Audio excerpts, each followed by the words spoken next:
Un top joueur de N2, il peut jouer en Ligue 2. Moi, je suis convaincu de ça. Il y a un joueur qui est au Red Star, Life Naoui, il était en N3, N2, il n'y a pas encore longtemps. Aujourd'hui, il joue en Ligue 2. Donc aujourd'hui, il y a un très bon joueur de N2, il peut jouer. Et tu vois souvent, hop, il passe de l'autre côté, etc. Donc je pense que le niveau, il s'est resserré. Nos coachs, ils sont très bons, mais c'est le fait des diplômes qui fait qu'ils passent pas aussi le cap. Donc on a beaucoup de très bons coachs au niveau amateur. Après, il y a les top clubs. Il n'y a pas de débat, les 7-8 clubs de Ligue 1. Mais on a pu voir touches quand pas. même qui se passe. Après, il y a un gros package de clubs où tu te dis, sur un match sans prolongation, bien sûr qu'il peut... Tu peux le faire. Tu peux le faire. Ils arrivent même à surélever leur niveau des fois.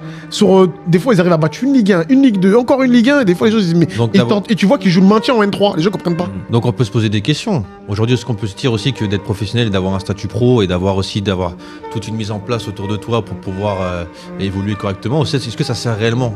Parce qu'aujourd'hui, tu vois des mecs, ils ont pas tout autour, mais ils arrivent à quand même performer. Pour moi, c'est l'approche mentale aussi des Voilà. clubs pro. Comment t'expliques que Lille, ils vont arriver dans les 8 premiers de Ligue des Champions, mais en Coupe de France, ils vont sortir contre Dunkerque. Ça veut dire que Dunkerque, ils sont... Et encore, bon, c'est Dunkerque, c'est le haut niveau de la Ligue 2. Oui. Mais Ah, donc ça veut dire après que- Dunkerque, Ouais. ça bosse très bien. Ça Et bosse Baba, bien. Aujourd'hui, Ça veut dire, je comprends ce que tu dis, parce qu'ils sont à domicile, Lille. Et quand tu regardes le match, en vrai, Lille doit gagner tous les jours. Bah oui.